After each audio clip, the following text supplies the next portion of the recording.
2, 3. Oke.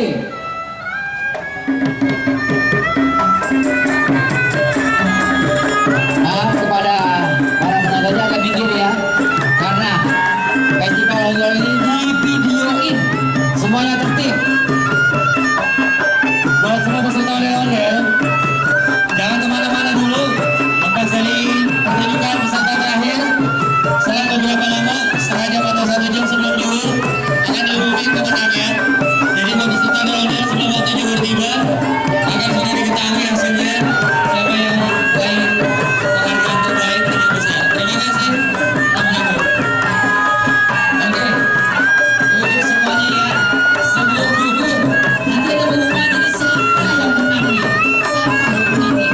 Di antara 12 peserta ondel-ondel ini, kita pengen tahu deh. Kita semua peserta ondel-ondel ini semuanya ada di YouTube nanti. Mantap aja, mantap.